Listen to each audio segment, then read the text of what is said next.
ಈ ಇಂದಿನ ರಾಜಕೀಯ ವ್ಯವಸ್ಥೆಯಲ್ಲಿ ನಮ್ಮ ಕರ್ನಾಟಕದ ಬಗ್ಗೆ ಮಾತಾಡ್ತಿಲ್ಲ. 8ನೇ ಕ್ಲಾಸ್ ಫೇಲ್ ಆದವರು ಹೈಯರ್ ಎಜುಕೇಶನ್ ಮಂತ್ರಿ ಆಗೋದು, 4-5 ಮರ್ಡರ್ ಮಾಡಿರ್ತಕ್ಕಂಥವ್ರು ಹೋಮ್ ಮಿನಿಸ್ಟರ್ ಆಗ್ತಕ್ಕಂಥದ್ದು, ಏನೋ ಗೊತ್ತಿಲ್ಲದಿದ್ದರು ಇನ್ನೊಂದು ಖಾತೆ ತೆಗೆದುಕೊಳ್ತಕ್ಕಂಥ ಸಂದರ್ಭದಲ್ಲಿ ಅಧಿಕಾರಿಯಾಗಿ ಹೇಗೆ ನಿಭಾಯಿಸಬಹುದು ಇದು ಅಂತಕ್ಕಂಥದ್ದನ್ನು.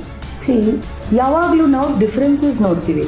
ಇವರು MA PhD ಮಾಡಿದವರು ಆಫೀಸರ್ ಇದ್ದಾರೆ, ಇವರು ಏನು ಮಾಡದೇ ಇದ್ದವರು ಮಂತ್ರಿ ಆಗಿದ್ದಾರೆ ಅಂತ ನಾವು ಡಿಫ್ರೆನ್ಸಸ್ ಯಾವಾಗ ನೋಡ್ತೀವಿ. ಅದೇ ನೀವು ದೃಷ್ಟಿಕೋನವನ್ನು ಸ್ವಲ್ಪ ಬದಲಾಯಿಸಿ.